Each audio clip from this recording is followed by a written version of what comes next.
नमस्कार दोस्तों, आप सबका स्वागत है हिंदी की इस ऑनलाइन क्लासेस में। और साथियों, आज हम पढ़ने जा रहे हैं बीएसटीसी प्रथम वर्ष को लेकर।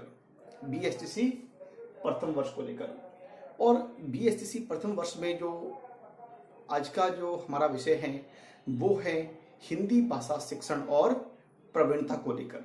हिंदी भाषा शिक्षण और प्रवीणता को लेकर, जो कि हमारा पंचम विषय है। और इसी बात में हम अध्ययन करने जा रहे हैं। और हमारी जो इकाई है वो है द्वितीय, मतलब दूसरी इकाई है। और द्वितीय इकाई जो है हमारी हिंदी भाषा शिक्षण, हिंदी भाषा शिक्षण उद्देश्य और आकलन को लेकर। हिंदी भाषा शिक्षण में उद्देश्य और आकलन में हम किस प्रकार से हम यहाँ पर कार्य कर सकते हैं, और उद्देश्य और आकलन को लेकर बालकों की हम उनके ज्ञान को संवर्धित किस प्रकार से करें, इस बात को लेकर हम यहाँ पर अध्ययन करने जा रहे हैं। तो आइए साथियों, हम बढ़ते हैं अपने प्रकरण की ओर। इस प्रकरण के बारे में हमने कल की वीडियो व्याख्यान में भी हमने अध्ययन किया था कि मातृभाषा हिंदी शिक्षण का महत्व। मातृभाषा जो हमारी हिंदी है, वो कल के वीडियो व्याख्यान में भी मैंने समझाने का प्रयास किया था कि भारत राष्ट्र के करीबन 60% या 60% भूभाग पर हिंदी बोली जाती है, हिंदी का इस्तेमाल किया जाता है। और इसी 60% भूभाग में रहने वाले करीबन 75% लोग ऐसे हैं जो अपनी मातृभाषा के रूप में हिंदी का उपयोग करते हैं। तो हिंदी का उपयोग यहाँ पर करते हैं। तो मैं आपको बताना चाहूँगा कि जिसे हमने इसके बारे में 5 बिंदुओं का अध्ययन तो हम इससे पूर्व में कर चुके हैं। तो अब हम जो बिंदु का अध्ययन करने जा रहे हैं वो है हमारा छठा बिंदु। और छठा बिंदु है हमारा सांस्कृतिक महत्ता। मातृभाषा हिंदी की जो सांस्कृतिक महत्ता वो इस प्रकार से है। मातृभाषा हिंदी की जो छठे बिंदु की जो महत्ता वो इस प्रकार से है कि भाषा हमेशा क्या होता है कि भाषा व्यक्ति को हमेशा एक पीढ़ी से दूसरी पीढ़ी में संस्कृति को हस्तांतरित करती हैं। हम जब मातृभाषा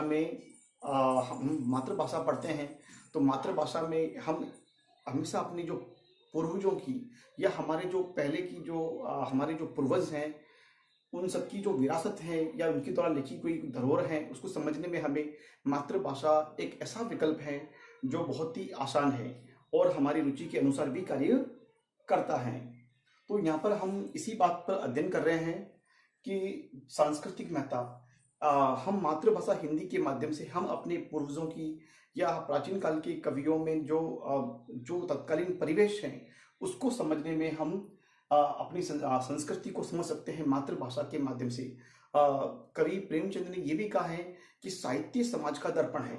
यदि हमें तत्कालीन साहित्य को समझना है या तत्कालीन परिवेश को समझना है तो उसकी साहित्य को समझना होगा। क्योंकि यदि हम बात करें जैसे प्रेमचंद की इसी परिभाषा पर हम यदि गौर करते हैं तो हम मानते हैं कि जब प्रेमचंद ने लेखन कार्य में कहानी कला या उपन्यास लेखन में जो पदार्पण किया था तो उस वक्त भारत पर ब्रिटिश साम्राज्य स्थापित था। तो उस वक्त भारतीयों की किसानों की जो कर संबंधी दशा थी या भूमि का जो स्थायी बंदोबस्त था वो किस प्रकार था और कितना लगान उनसे वसूला जाता था, तो उसकी स्थिति मतलब किसानों को कितनी दयनीय हालत में ले आई थी, तो उसका वर्णन उन्होंने अपनी कहानी, अपने उपन्यास, अपने परिवेश के माध्यम से वो करने का प्रयास किया है। और यथार्थवादी दृष्टिकोण को अपनाते हुए वहाँ पर साहित्यकार ने हमें उस स्थिति से रूबरू कराया है। तो कह सकते हैं कि सांस्कृतिक एकता को समझने में हिंदी मातृभाषा बहुत ही एक कारगर या एक बेहतरीन विकल्प के रूप में सामने आता है। अब अगला जो बिंदु है 7वें नंबर वाला, वो बिंदु ये कहता है कि सामाजिक कुशलता। साथियों, सामाजिक कुशलता जो है, यदि सामाजिक कुशलता इस बात पर निर्भर करती है कि व्यक्ति में समाज को चलाने के लिए, हमारे राष्ट्र को सही रूप में चलाने के लिए, एक नियम एवं संविधान के अनुसार चलाने के लिए सामाजिक कुशलता का होना एक महत्वपूर्ण जो एक विशेषता है।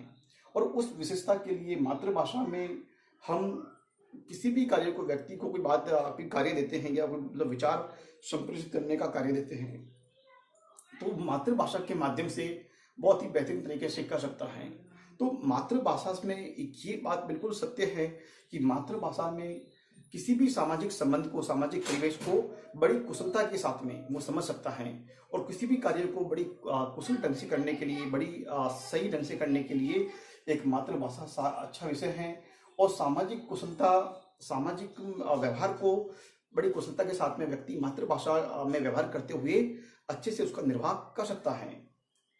अगला जो विकल्प है हमारे सामने, वो विकल्प है 8वें नंबर वाला, ज्ञानोपार्जन, ज्ञानोपार्जन का साधन शैक्षणिक महत्ता। कि जो मातृभाषा है वो ज्ञानोपार्जन का, ज्ञान की उपार्जन का साधन है, और शैक्षणिक महत्ता भी मातृभाषा की है।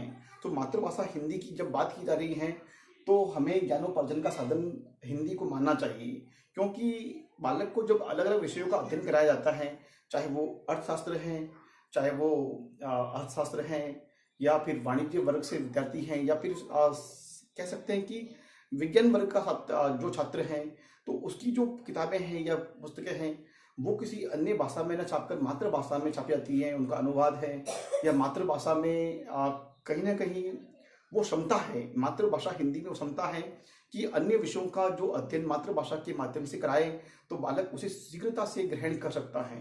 शीघ्र उस भाषा में जो तथ्य हैं या ज्ञान है उसका वो उस भी संपूर्ण ज्ञान को बहुत ही भली भांति और अच्छे तरीके से उस ज्ञान को मातृभाषा के माध्यम से ग्रहण कर सकता है, सीख सकता है, उस अवधारणा को स्पष्ट कर सकता है। तो मातृभाषा ये बिल्कुल सत्य है कि ज्ञानोपार्जन का साधन हिंदी है, जो हमारी मातृभाषा है। इसके माध्यम से विभिन्न पुस्तकों, विभिन्न विषयों की पुस्तकें हिंदी में छापकर हम बालक के ज्ञान को संवर्धित कर सकते हैं। अगला जो बिंदु है हमारे सामने, बालक की प्रकृति के अनुरूप, बालक की प्रकृति के अनुकूल विचार विनिमय का सरलतम साधन है। अब बिल्कुल सत्य है साथियों कि बालक की जो प्रकृति है उसके अनुकूल विचार विनिमय का साधन भी मातृभाषा है। बालक मतलब ये मान लीजिए अपने परिवेश में, अपने जो परिवार है, अपने आस पड़ोस में जब भाषा को सीख के आता है तो कहीं ना कहीं वो मातृभाषा के ज्ञान को काफ़ी हद तक के मतलब अंशों में वो सीख कर आता है अपने परिवार से, अपने माता पिता से। तो बालक की जो मातृभाषा है वो बालक के लिए मतलब अनुकूल है, अनुकूल स्थिति को मतलब वहाँ पर उत्पन्न करती हैं। तो बालक को यदि बात की जाए, जैसे मातृभाषा में कोई भी हम चीज़ पूछ रहे हैं, किसी विषय के बारे में, किसी विषय के बारे में, किसी तथ्य के बारे में, किसी अवधारणा के बारे में, या बालक से मातृभाषा में बात की जाए तो वो अपने हर जो प्रश्न का, सवाल का जवाब बड़ी आसानी से और बिना किसी रुकावट के, बिना किसी समस्या के, या बिना किसी झिझक के, बिना किसी हेजिटेशन के दे सकता है, क्योंकि मातृभाषा में उसे विचार विनिमय का एक साधन मिल गया है।